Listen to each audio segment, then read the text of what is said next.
जय मां इंद्राक्षी। इंद्राक्षी धाम में दर्शकों आप सभी का हम हार्दिक स्वागत करते हैं। आज के दिन जिन जातकों का जन्म दिवस है, मैरिज एनिवर्सरी है, उन सभी को हमारी तरफ से बहुत बहुत शुभकामनाएं। आज हम बात करने वाले हैं रुद्राक्ष के बारे में, आपके ग्रहों के बारे में। ग्रहों का बल और ग्रहों की कमजोरी, अगर ग्रह व्यवस्थित करने हों उस स्थिति में क्या हम रत्न की जगह रुद्राक्ष धारण कर सकते हैं?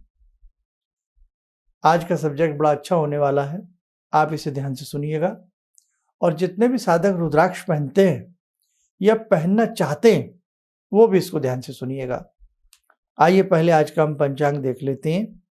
26 मार्च सन 2022, दिन शनिवार, चैत्र माह, कृष्ण पक्ष, संवत 2078। तिथि आज नवमी है, नक्षत्र पूर्वाषाढ़ा, राहु काल 9 से 10:30, दिशा शूल, पूर्व दिशा। रुद्राक्ष पहनने का मन बहुत लोगों का होता है। भगवान शिव का दिव्य आशीर्वाद रुद्राक्ष में छिपा होता है, या यूं कह लें रुद्राक्ष भगवान शिव का ही रूप होता है। ओरिजिनल रुद्राक्ष हो, साधक उसे अपनी साधना में चाहे माला के रूप में रुद्राक्ष की माला से जप करे, रुद्राक्ष को धारण करे, नाना भांति से शांतिप्रद रुद्राक्ष रहता है। आपकी कुंडली में आपको मालूम नहीं है कि कौन से ग्रह कमजोर हैं, भले ही मालूम ना हो। और रुद्राक्ष की सबसे बड़ी विशेषता क्या है कि आप कोई से भी मुख का रुद्राक्ष पहन लीजिए, अगर अपनी मर्जी से पहनना चाहते हैं। रुद्राक्ष का कभी भी कोई साइड इफेक्ट नहीं होता है। आपको कोई अच्छे एस्ट्रोलॉजर नहीं मिल रहे हैं, आपको समझ में नहीं आ रहा है पंचमुखी पहनूं, 9 मुखी पहनूं, 14 मुखी पहनूं, 11 मुखी पहनूं, 10 मुखी पहनूं, मैं कौन सा रुद्राक्ष धारण करूं? तो जो आपको सुलभ हो जाए आप वो भी रुद्राक्ष पहन सकते हैं। लाल धागे में, बहुत लोग काले धागे में भी पहनते हैं, कैसे भी आप इसे पहन सकते हैं, लेकिन हम अक्सर इसकी लाल धागे में आपको राय देते हैं। दूसरी बात, सूर्य है, मंगल है। कई बार हमारे 5-5 ग्रह बिल्कुल कमजोर हो जाते हैं। ऐसी स्थिति में 9 मुखी का रुद्राक्ष बहुत अच्छा रहता है। जब आपकी जन्म पत्रिका में एकाधिक ग्रह आपके कमजोर पड़ जाएं, आप 9 मुखी रुद्राक्ष पहनिए। कैपेसिटी अच्छी है, आपकी सोच अच्छी है। कैपेसिटी से मतलब क्या है कि धार्मिक महत्ता आपके अंदर अच्छी है। कुछ लोग धार्मिक महत्ता नहीं रख पाते अपने अंदर, धार्मिक गुण नहीं हो पाते, बेमन से किसी चीज को धारण करते हैं। देखो, मन से कोई चीज धारण करोगे उसका महत्व आपको ज्यादा प्रभाव आ जाएगा। एक व्यक्ति शिवलिंग पर जल चढ़ाता, मन नहीं है, अनमने मन से चढ़ाता। एक व्यक्ति जंगल में कोई भी पत्थर रखा है, कोई भी शिला रखी है, और वो शिला में ही भगवान शिव का रूप समझ करके, शिवलिंग समझ करके जल चढ़ाता है, लेकिन उसकी भावना प्रगाढ़ है। तो विजय उसकी नहीं होगी जो रोज मंदिर जाता है, विजय उसकी ही होगी जो बहुत मन से भगवान शिव पर जल चढ़ाता है। ऐसे ही रुद्राक्ष है, रत्न है। रत्न कई बार साइड इफेक्ट कर जाते हैं, जैसे नीलम है, हीरा है, बहुत सारे रत्न हैं, 84 प्रकार के रत्न होते हैं। रुद्राक्ष का साइड इफेक्ट नहीं है, बस श्रद्धा से इसे पहने आप। अब किसी का शुक्र बहुत कमजोर है, सप्तम भाव बहुत कमजोर है। सप्तम भाव किसका होता है? दाम्पत्य का, शादी का। ऐसी स्थिति में आपको कोई कुछ नहीं बताने वाला है, गौरी शंकर रुद्राक्ष पहनिए आप। आपके अंदर बल की कमी है, आप बलवान बनना चाहते हैं, मानसिक स्थिति से बलवान बनना चाहते हैं, आर्थिक स्थिति से बलवान बनना चाहते हैं, आप भगवती का अनन्य उपासक हैं या पूर्णता को प्राप्त करना चाहते हैं, तो 9 मुखी के 9 रुद्राक्ष बहुत अच्छे रहते हैं। 114 मुखी रुद्राक्ष की महिमा अत्यधिक बताई गई है। अब मैं उन साधकों को भी बता दूं जो 114 मुखी रुद्राक्ष में ये समझ लेते हैं क्या 114 मुखी रुद्राक्ष आता है, नहीं, कम से कम 10-15 रुद्राक्षों का मिश्रण करके 114 मुखी रुद्राक्ष का कंठा तैयार किया जाता है।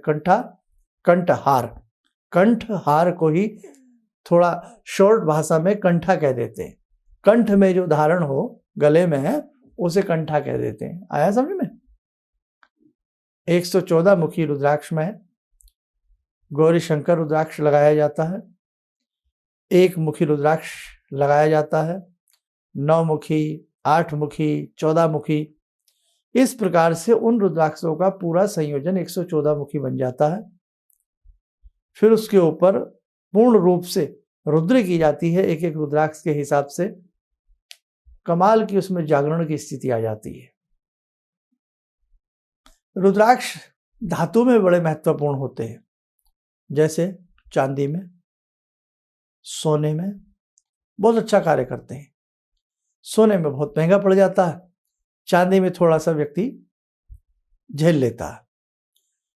और वैसे किसी रुद्राक्ष में किसी विशेष पूजन की आवश्यकता नहीं होती, लेकिन यदि आप पूर्ण विधि से रुद्री पाठ 11-21 करा लें, थोड़ा खर्चा वन टाइम जरूर होता है, लेकिन हमेशा के लिए वो रुद्राक्ष चैतन्य बने रहते हैं।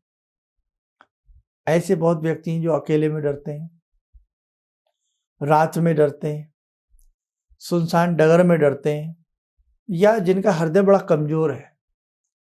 केवल अकेला एक रुद्राक्ष, सिंगल दाना, अकेला दाना 14 मुखी का।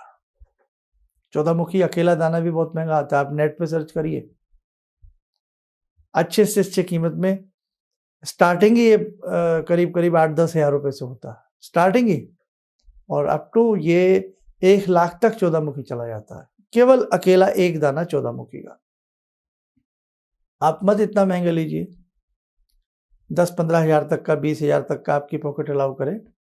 आंवले की तरह गोल गोल सा बढ़िया रुद्राक्ष पहनिए, 14 खाली 14 मुखी, बहुत अच्छा रहता है। और प्रतिष्ठा करा सकते हो, उसमें रुद्री वगैरह करा सकते हो तो थोड़ा और करा लीजिए। गौरी शंकर, नाम ही कितना सुंदर है, गौरी शंकर।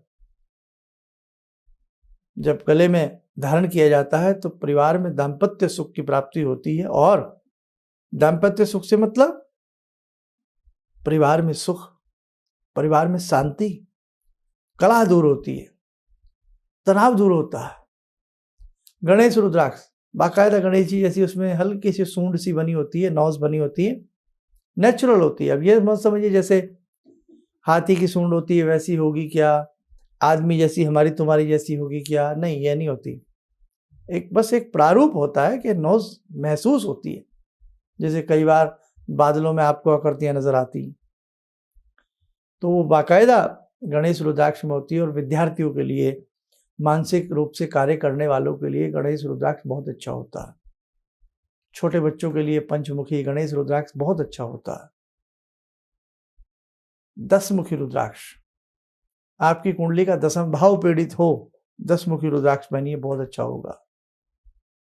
11 मुखी के 3 रुद्राक्ष 33 कोटि संख्या वाली बात बन जाती है। 11 मुखी के 3 रुद्राक्ष पहनिए, 33 कोटि योग बन जाता है।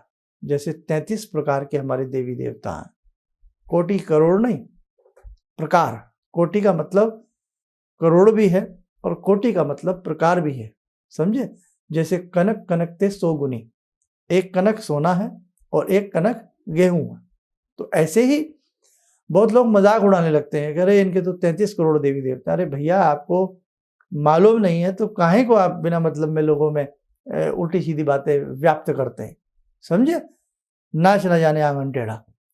तो इसलिए हमारे धर्म के तो पीछे लोग कुल्हाड़े लेके पड़े हुए हैं, पता कुछ है नहीं, और बिना मतलब, और सुनने वाले भी बेचारे ऐसे ही हैं कि सुन लेते हैं, क्योंकि पता उनको भी नहीं है। वो भी कह लेते हैं हाँ हमने सुना था, हमारे गुरुजी कह रहे थे 33 करोड़ देवी देवता। अरे भैया, ढंग से सुनिए गुरुजी क्या कह रहे हैं, क्या भाव है गुरुजी का कहने का। तो आप बातें ना आधी अधूरी सुन के फैल जाती हैं वो बातें, और फिर वो जनमानस में घर कर जाती हैं, और मजाक बनाने वाले भेड़िए घात लगा के बैठे होते हैं, आजकल किसी की मजाक बनाने में लोगों को बड़ा लुत्फ आता। तो कहने का भाव 11 मुखी के 3 रुद्राक्ष 33 कोटि 33 प्रकार के देवी देवताओं को उसमें भाव किए जाते हैं, पहन सकते हैं आप। जाप जब करें कोशिश करें रुद्राक्ष की माला से ही करें। रुद्राक्ष की जो विद्युत किरणें हैं, या ये कह लीजिए जो रुद्राक्ष के अंदर चुंबक का तत्व है, वो हमारे अनेकों प्रकार के रोगों को दूर करता है। और जब हम किसी भी मंत्र की माला करते हैं, जाप करते हैं, तो माला कहाँ रखी जाती है? रिंग फिंगर के ऊपर, अनामिका उंगली के ऊपर माला रखी जाती है। मध्यमा और अंगूठे के सहारे से माला के मनकों को फेरा जाता है, ये आप जानते ही होंगे, इतना तो आप। तो हमारी जो ये अनामिका उंगली है, जब भी हम देवताओं को तिलक करते हैं तो हम अनामिका उंगली से करते हैं, जानते हैं ना आप वो उंगली। और जब भी किसी की ब्याह सगाई शादी होती है, सगाई देखा ना भाई, क्या कहते हैं, रिंग सेरेमनी, तो उसमें लड़के को इसी उंगली में अंगूठी पहनाई जाती है, इसमें, और लड़की को भी। क्यों? क्योंकि इस उंगली की जो अंदर नस है वो सीधी हमारे हृदय से गुजरती है, और ये दिलों का ही तो रिश्ता होता है ना। तो इसी उंगली पर हमारे दिल में, दिमाग में भगवान बसे रहे, इसी पे माला के मन के खिसकते रहते हैं। रुद्राक्ष से जाप करिए आप, बड़ा अच्छा रहेगा आपके लिए। लाल चंदन की माला बहुत अच्छी होती है, लेकिन ओरिजिनल लाल चंदन जल्दी से नहीं मिलता। आम लकड़ी होती है, उसके ऊपर ब्राउन रंग की पॉलिश कर दी जाती है, बी फ्रैंक। लाल चंदन जहां लाल चंदन की मिलती हो, बहुत अच्छी बात है, होती है बाजार में, ऐसा नहीं है लाल चंदन में नहीं है, लेकिन जल्दी से नहीं होता। क्योंकि अब आप जैसे, मैं आपको देसी घी की मिसाल दे देता हूँ। बाजार में 350 रुपये किलो भी देसी घी मिलता, 400 रुपया किलो भी देसी घी मिलता। कितना? 1 kg। आप घर में अच्छे से अच्छा दूध ले आइए और 1 किलो घी 400 रुपये में निकाल के दिखाइए, आप बना ही नहीं सकते 400 रुपये में घी। तो वो कहाँ से आ रहा है, कहाँ से बन रहा है, भगवान जाने, हम जिएंगे मरेंगे क्या होगा। तो ऐसे हर चीज की लाइन लगी हुई है ना।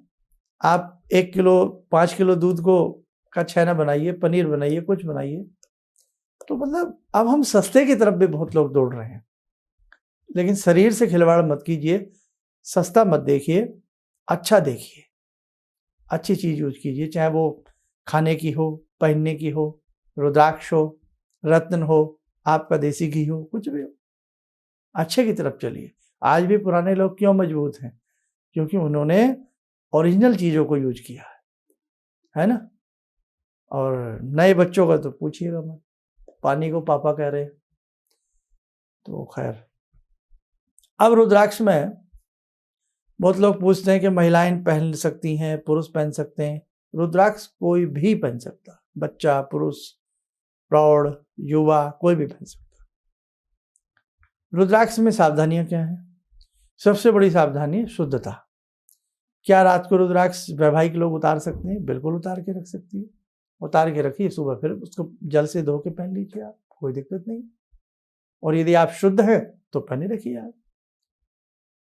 टॉयलेट बाथरूम में थोड़ा सा ध्यान रखिएगा, और गलती आपसे हो गई है, पुनः जल से धो लीजिए। क्या ये शरीर कीमती नहीं है? बहुत लोग तो इसको मंदिर भी कहते हैं ना, कि शरीर एक मंदिर है। तो मंदिर को तो पवित्र रखना ही है, मंदिर को भी तो पवित्र रखते हो, इसलिए बहुत सारी चीजों में आप उलझ जाते हो। रुद्राक्ष कई प्रकार के आते हैं, इंडोनेशियन भी आते हैं, नेपाली भी आते हैं, और बहुत सारे रुद्राक्ष, कई वैरायटियां रुद्राक्ष की आती हैं, भद्राक्ष भी आता। लेकिन आप रुद्राक्ष पहनिए, चाहे इंडोनेशियन पहनिए, चाहे नेपाली पहनिए, बढ़िया रुद्राक्ष पहनिए, अच्छा रुद्राक्ष पहनिए, और उसमें फिर चैतन्यता लाइएगा। तो आज हमें आपको यही समझाना था कि रुद्राक्ष की माला से अक्सर जप किया करो, बहुत महंगी नहीं आती, बढ़िया से बढ़िया जप की जो माला आती है 150-200 रुपये तक आ जाती है। सस्ती लोगे तो वो भी 60-70 रुपये की आ जाती है, और ओरिजिनली ही रुद्राक्ष होता है। माला में कहने की बात होती है कि 5 मुख की माला आती है, वो माला मुख मत देखिए, बस वो माला सही होनी चाहिए। जपने वाली में तो इतने इतने से दाने होते हैं जैसे काली मिर्च होती है, क्या उसमें आप मुख ढूंढोगे चारों तरफ से, और एक दाना तो है नहीं, 108 दाने हैं मन के। एक बार माला का हमारा कार्यक्रम जरूर सुन लीजिए, आपको नॉलेज बढ़ जाएगा। और दूसरी बात, गले में भी जो हम रुद्राक्ष पहनते हैं वो भी साइज का हिसाब आता है, एमएम में आते हैं। आपको कितना मोटा पहनना है, पतला पहनना है, भाई जैसा आप पहन सकते हो। पैसा लगा रहे हो, ये ना हो इतने मोटे मोटे आंवले की तरह भी भारी भारी रुद्राक्ष आते हैं। अब पता लगे आप बाजार में पहन के निकल गए तो समझ जाइए क्या होगा आपका, है ना। तो इसीलिए आप वैसा रुद्राक्ष पहनिए जैसा आप पहन सकते हैं आराम से, जो आपको अपने आप को अच्छा लगे, है ना। खाने की चीज, पहनने की चीज भी हमें भी तो भानी चाहिए। दूसरों का सुख बाद में है, पहले अपने आप को तो सुखी बनाइए, अपने अंदर से संतोष लाइए। तो आप ऐसा रुद्राक्ष पहनिए जो फॉरएवर, जो आप सर्दी के कपड़ों के साथ भी पहन सकते हो। बहुत से लोगों को अच्छे मोटे मोटे रुद्राक्ष पहनने में अच्छा लगता है, बहुत से बहुत पतला रुद्राक्ष पहनना चाहते हैं। पहन लीजिए आप, बहुत अच्छी चीज़ है, पहनिए ज़रूर आप। और इसके लिए मुझे कहना नहीं चाहिए, अनेकों प्रकार से हमारे संस्थान में भी रुद्राक्ष की व्यवस्था रहती है, लेकिन ऐसे नहीं। जब जिसको हम रिकमेंड करते हैं, जो हमसे मिलने आते हैं या किसी की कुंडली बनती है, तब उसको बताया जाता है। ऐसे ही नहीं कि कोई भी हमारे यहाँ फ़ोन कर दे और हम कह दें साहब आप ले लीजिए, नहीं नहीं, ऐसे नहीं होता।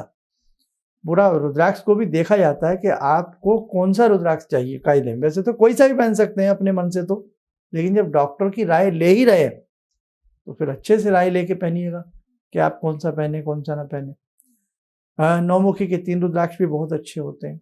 और एक होता है शिव परिवार। शिव परिवार में भी 4 रुद्राक्ष आते हैं, जैसे गौरी, शंकर, शिव, पार्वती, और एक गणेश जी का, और एक आता है अलग से रुद्राक्ष जिसको हम कार्तिकेय का रूप कहते हैं। तो ये 4 रुद्राक्षों का संयोजन शिव परिवार रुद्राक्ष बनता है। अब एक रुद्राक्ष आपने वो भी देखे हो जिन पे सांप बने होते हैं, सांप ऐसे बिल्कुल सांप बना हुआ है, ऐसे बना हुआ है, किसी पे डमरू बना हुआ है, और बड़ा उसकी बढ़ा चढ़ा करके बातें की जाती हैं। तो भाई ऐसा कोई रुद्राक्ष नहीं होता, वो सब मशीन का खेल होता है, वो सब मशीन से बनाया जाता है। जैसे आजकल चल रहा है ना नेल आर्ट्स, आपके नखूनों पे तरह तरह की आकृतियां बना देना। अरे वो क्या चल रहे हैं, वो टैटू, है ना, गाल पे टैटू, हाथ पे टैटू, नाक पे टैटू, टैटू ही टैटू।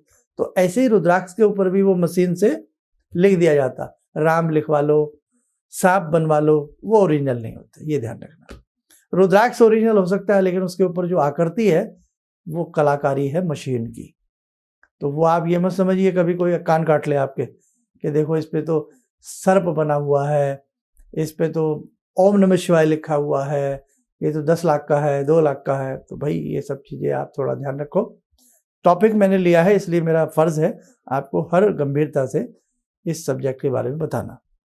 अब ओरिजिनल की क्या पहचान है, तो वो तो बहुत सारे तरीके हैं। उसको पानी में भी डिप किया जाता है ना। अब पानी के ऊपर क्या तैरता है, लकड़ी तैरती है ना, नाव कश्ती होती है ना, पानी की कश्ती होती है, उसमें हम कितने कितने लोग बैठ जाते हैं, 20 भी बैठ जाते हैं, 15 भी बैठ जाते हैं। किस्मत खराब हो तो हम बाथरूम के पानी में डूब के मर जाते हैं, किस्मत खराब हो और हमारा जीवन ना हो, है ना, पैर फिसला और हम खत्म हो गए। पानी पीते पीते, एक गिलास के पानी से पीते पीते धसका उठा, प्राण पखेरु उड़ गए, वो बात अलग है। लेकिन देखो ना, नाव होती है, उसमें कितने लोग बैठते हैं, फिर भी वो सफीना भी कहते हैं इसको उर्दू फारसी में, तो सफीना डूबती नहीं है, नाव डूबती नहीं है। लकड़ी है वो पानी के ऊपर तैरती है, उसकी तासीर होती है। ऐसे जो रुद्राक्ष लकड़ी के बनाए जाते हैं वो पानी के ऊपर तैरने लगते हैं। लेकिन रिसर्च हुई है, ओरिजिनल रुद्राक्ष भी कई बार पानी के ऊपर तैरते हैं, फ्लोटिंग करते हैं। अमूमन रुद्राक्ष पानी में डूब जाता है क्योंकि वो लकड़ी नहीं है, वो एक फल है। तांबे के सिक्कों के बीच में, क्वाइन के बीच में जब रुद्राक्ष को रखा जाता है तो वो कंपन करने लगता है। और बहुत प्रकार हैं, तो उन्हें तो आप भूल जाइए। जब उसके ऊपर कोई धातु आ जाएगी, धागा वगैरह आ जाएगा, धागे में पिरो दिया या धातु आ गई, तो फिर वो चीज़ कंपन और पानी में डिप वाली मात्रा चली जाती है। लेकिन आप अच्छी जगह से रुद्राक्ष लीजिए तो अच्छे ही रुद्राक्ष होते हैं, ऐसी बात नहीं है। ठीक है, चलिए आइए, समय हो चला। हमने बात रुद्राक्ष की है तो भगवान शिव से ही जुड़ते हैं। ध्यान करें भगवान शिव का।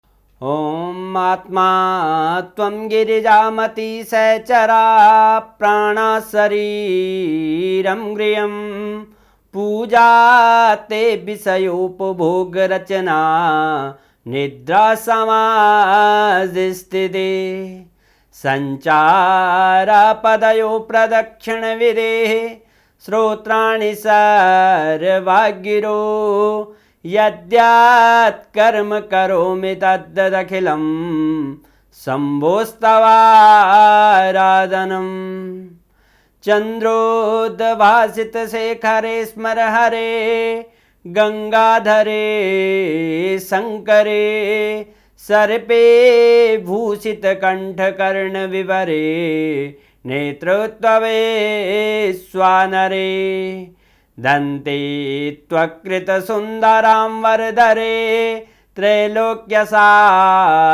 हरे मोक्षार्तिं कुरु चित्तवृत्त्यमचलं मन्येस्तु किं कर्म वे वन्दे देव उमापतिं सुरगुरुं वन्दे जगत्कारणं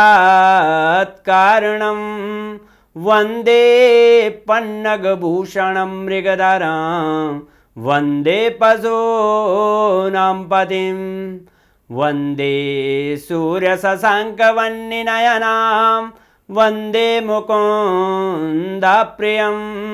वन्दे भक्तजनश्रयं च वरदां वन्दे शिवं शङ्करम् ॐ कर्पूरगौरं करुणावतारं संसारसारं भुजगेन्द्रहारं सदा वसन्तं हृदयारविन्दे भवं भवानी सहितं नमामि भवं भवानी सहितं नमामि। कवच बनाएं, भगवान शिव का शुभ आशीष हम सबके ऊपर बरस रहा है।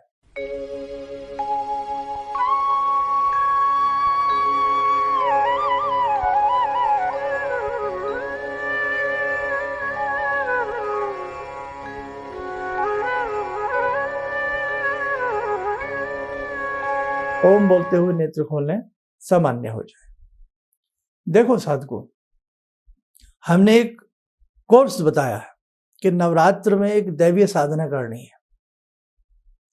आपसे जितना उसमें आसानी से हो सके। हमने कितनी माला बताई निवारण की? 101। कितने दिन में? 9 दिन में। क्या इतना भी हम नहीं कर सकते? हमने भगवान शिव की 51 माला बताई 9 दिन में। इतना तो हम कर ही सकते हैं। 5 माला रोज, छोटा सा मंत्र, 2 सूक्त। 2 सूक्त में कितना समय लगना उन्हें पढ़ने में? 5-5 मिनट। सारी साधना में कंप्लीटली आपको 35-40 मिनट लगेंगे, आप ढंग से करोगे तो। और देखो, मौका होता जीवन में बहुत कम लोगों को अच्छे मौके प्राप्त होते हैं। बुराई के 100 रास्ते मिल जाते हैं, अच्छाई नेकी का रास्ता बहुत कम प्राप्त होता है। फिर आदमी पछताता रहता है, मैं ऐसा कर लेता, मैं वैसा कर लेता, काश मैं कर लेता, काश ये खरीद लेता, ले लेता, दे देता। तो वो फिर ऐसे ही बन के रह जाती हैं कहावतें। इसीलिए अच्छा मौका मिला है। नवरात्र आ रहे हैं, 2 तारीख का पहला नवरात्र है, 2 अप्रैल का। जगजननी की साधना करिए। जीवन के कार्य कंकट जितने भी हैं दूर हो जाएंगे। जीवन में सफलताएं प्राप्त होंगी, सुख की प्राप्ति होगी और परम संतोष की प्राप्ति होगी।